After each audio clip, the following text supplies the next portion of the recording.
Oke, bismillahirrahmanirrahim. Assalamualaikum warahmatullahi wabarakatuh.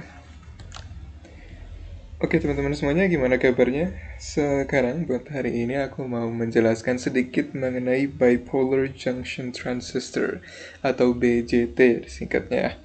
Nah, di sini kita bakal bahas sedikit tentang teorinya, bagaimana cara BJT itu bekerja, bagaimana arus itu berjalan di BJT, dan bagaimana mode kerja dari setiap BJT itu atau dari transistor itu ya.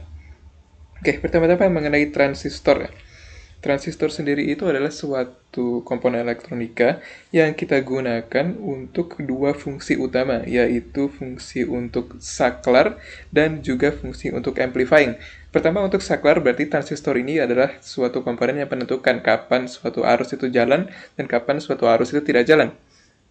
Dan begitu juga transistor itu digunakan sebagai amplifier, sehingga arus yang masuk ke dalam transistor arus yang keluar dari suatu transistor itu akan diamplify, akan ditingkatkan sesuai dengan kontrolnya. Nanti lebih jelasnya akan dijelaskan di BJT dan juga di MOSFET.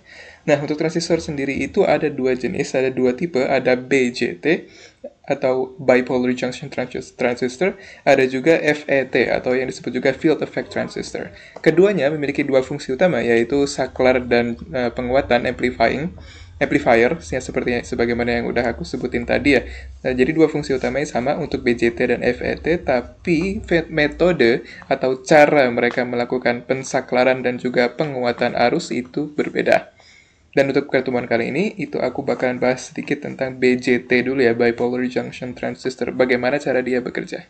Baik, seperti namanya itu adalah BJT ya, Bipolar Junction Transistor. Tanda kuncinya itu adalah Bipolar Junction, yang berarti ada suatu dua polaritas, ada dua polaritas junction. Maksudnya seperti apa? Maksudnya adalah BJT itu didirikan oleh atau terdiri dari dua dioda. Ya, dua dioda. Yang dimana dioda itu pertama, kalau ada dua tipe sebelumnya BJT itu ada dua tipe juga ya, ada NPN dan ada PNP. Maksudnya itu seperti apa? Kalau di sini yang teman-teman lihat di layar itu adalah tipe NPN, di mana terdapat dua dioda N. Maksud dioda N kalau teman-teman lupa itu didoping dengan N, dan juga satu dioda P di tengah-tengahnya. Dan dioda P itu maksudnya dioda yang didoping dengan P, jadi didoping dengan banyaknya holes ya. Kalau dioda yang didoping N itu berarti dia kelebihan elektron, dan dioda yang didoping dengan P itu kelebihan holes. Teman-teman bisa baca-baca lagi tentang dioda kalau misalnya agak lupa di bagian itu ya. Nah, kenapa disebut bipolar junction transistor? Bipolar junction maksudnya karena ada dua junction di sini. Ada junction pertama di sini dan ada junction kedua yang ada di sini. Seperti itu, maka oleh karena itulah disebut dengan bipolar junction. Begitu juga untuk BJT tipe PNP, yang dimana di sini P, ini N, dan ini P. Ada terdapat dua junction. Akan tapi BJT yang ada di lab, yang selalu kita pakai adalah tipe NPN, jadi sehingga kita bakalan belajar untuk BJT tipe tersebut. Baik, pertama, ini untuk secara umumnya ya tentang transistor BJT itu. Sekarang mungkin kita bakalan belajar sedikit tentang bagaimana arus itu berjalan, bagaimana elektron itu bekerja atau berjalan di suatu rangkaian BJT. Nah, ini ada suatu rangkaian sederhana dari BJT, dan sebelum kita bahas lebih lanjut, perlu diingat dan perlu digarisbawahi bahwasannya arus dan juga alur elektron itu adalah dua hal yang berbeda. Jadinya ada yang dinamakan itu arus elektron dan arus standar gitu ya. Nah, jadinya arus standar dan juga arus elektron. Itu dua hal yang berbeda. Arus elektron itu maksudnya adalah jalur kerja atau jalur jalannya elektron. Misalnya kita punya source tegangan di sini, maka elektron itu berjalan dari polaritas negatifnya. Dia berjalan dari sini menuju ke BJT. Seperti itu. Sedangkan kan kalau yang biasa kita lihat itu kan arus bergerak dari positif ya, positif ke menuju ke negatif. Ini sebenarnya sama aja. Kalau misalnya dilihat kecepatannya atau besaran ampere kan sama aja. Ya, tetapi kita selalu menghitung dari positif ke negatif untuk mempermudah hitungan saja. Tapi sebenarnya yang terjadi kenyataan yaitu adalah elektron yang bergerak, bukan holes yang bergerak. Jadi elektron yang bergerak dari polaritas negatif menuju polaritas positif. Baik, jadi di sini kita bahkan gunakan atau berbicara selama video ini, kita akan berbicara mengenai pergerakan elektron ya, bukan pergerakan arus. Jadinya kalau arusnya itu ya kebalikan dari apa yang akan kita bicarakan pada hari ini. Baik. Pertama, untuk sebuah BJT itu menjadi mode saklar atau mode saklar yang on ya, yang dimana arus itu bisa melewatinya, kita pertama harus memberikan forward bias untuk dioda atau untuk junction yang ada di base dan juga di emitter. Dan oh ya, aku juga lupa bagian itu lagi. Untuk bagian-bagian di BJT itu adalah ada kolektor, base, dan juga emitter ya. Kolektor itu yang di bagian atas di sini, dan base itu yang di bagian tengah, dan emitter itu di bagian bawah. Kalau misalnya direpresentasikan dengan bentuk seperti ini, itu bentukannya seperti ini. Untuk dioda yang di doping N di sini, emitter ada berada di sini atau di bawah sini. Dan base itu adalah yang di doping P, yang di tengah-tengah di sini. Dan kolektor itu yang di doping yang di sini, yang di atas seperti sini, dan dia adalah kolektor yang di doping N yang di atas sini. Dan perlu dicatat juga bahwasannya P di sini itu didoping dengan sangat ringan, sedangkan yang di emitter itu didoping dengan sangat berat. Artinya holes yang ada di base itu sangat sedikit, sedangkan elektron yang ada di emitter itu sangat banyak. Apa pengaruhnya? Nanti akan berpengaruh di bagaimana cara kerja BCT itu. Baik, mari kita lanjutkan. Pertama, kita perlu ingat bahwa ini dalam kondisi forward bias ya, karena ini kan positif ya di sini. Jadi ini dalam kondisi forward bias. Baik. Sekarang elektron akan berjalan ya. Contohnya dari VBB di sini dia akan berjalan menuju ke arah emitter, dan juga elektron dari arah VCC juga akan berjalan di sini dan sampai di emitter. Apa yang terjadi di emitter? Di emitter tadi, kalau teman-teman lihat di sini, emitter yang ada di sini, dia akan memiliki banyak sekali elektron ya. Elektron dari VBB dan juga elektron dari VCC. Akan dia memiliki banyak sekali elektron di situ. Nah, karena dia memiliki excessive elektron, dia memiliki elektron yang banyak, dan juga ada beberapa holes yang tersedia di sini karena kan di doping P ya. Jadinya untuk PC di sini itu banyak sekali holes yang tersedia, sehingga elektron-elektron yang berada di emitter itu mulai berpindah ke bagian base yang ada di sini, yang ada di tengah di sini. Jadi elektron yang ada di sini mulai berpindah ke arah base yang ada di sini.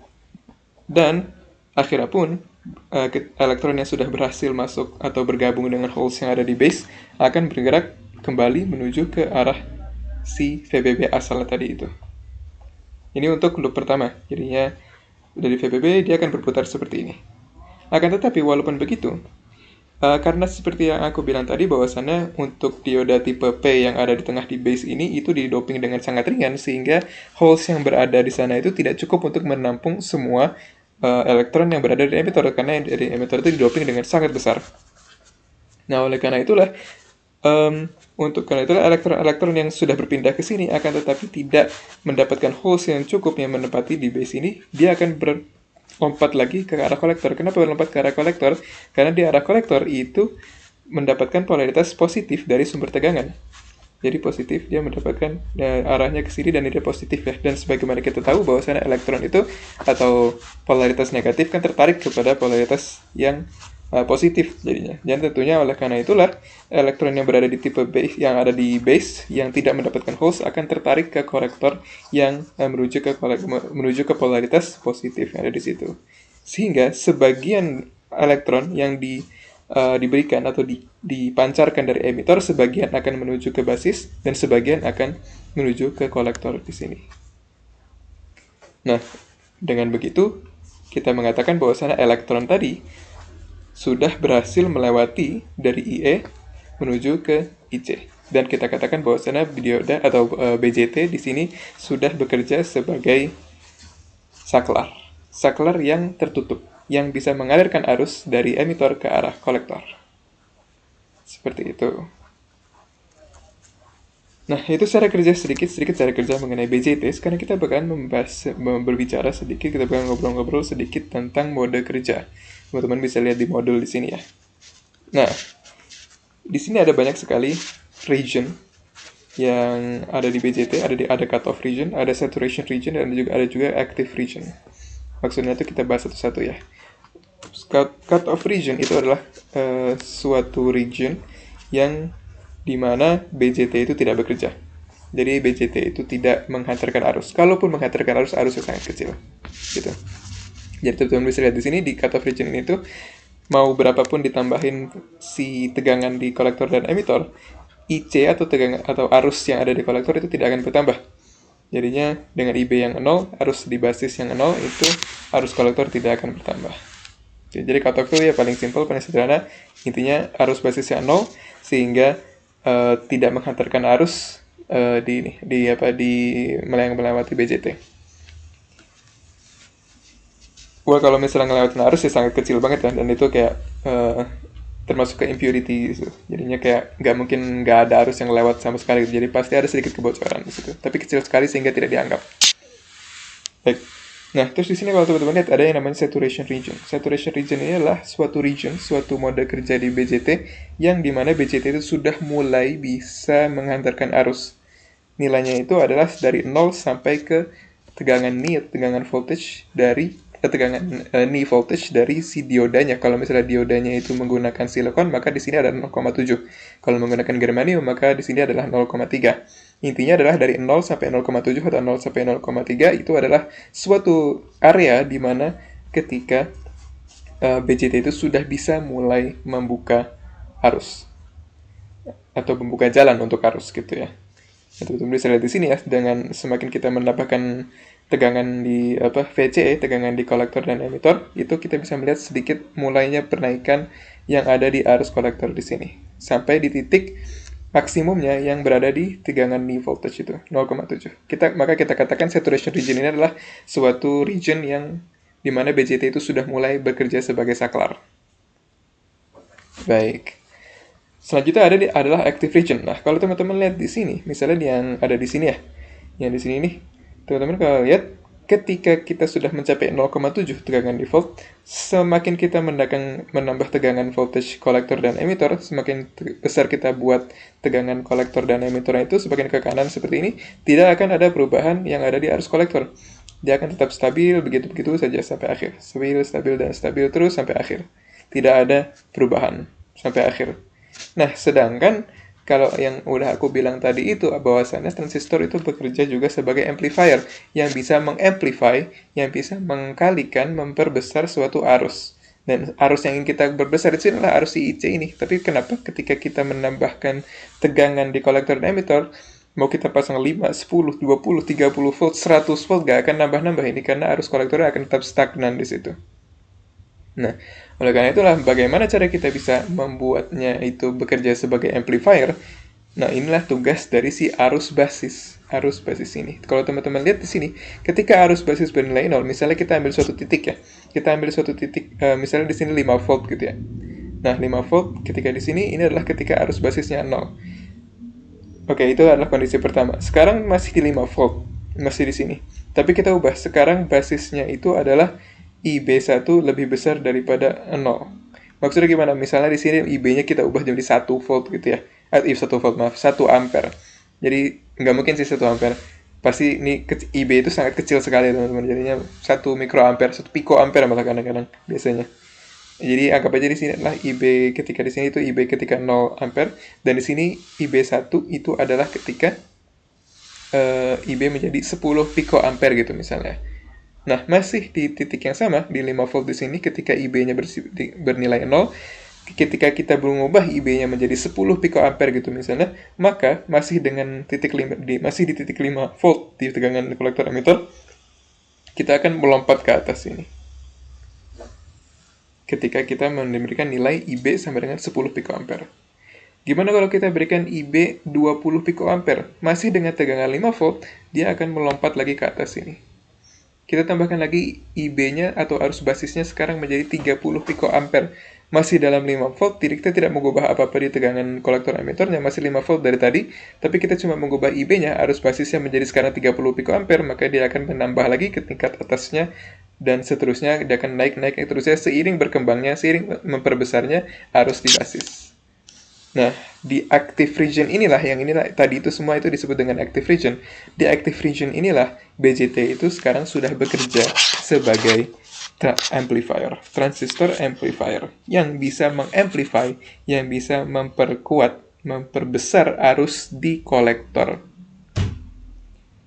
Seperti itu. Dan kita juga sebut BJT itu sebagai current control, current control transistor, yang dimana maksudnya adalah kita bisa mengubah atau kita bisa mengamplify si saturation regionnya itu, kita bisa mengamplify si arus kolektornya itu dengan mengubah arus di IB. Jadinya maksudnya kita mengontrol besar kecilnya arus di IC dengan mengontrol besar kecilnya arus di IB. Aku ulangi sekali lagi, kita mengontrol besar kecilnya arus IC dengan mengontrol besar kecilnya arus di IB. Teman-teman kalau masih bingung bisa diulang putar-putar lagi videonya. Oke, seperti itu.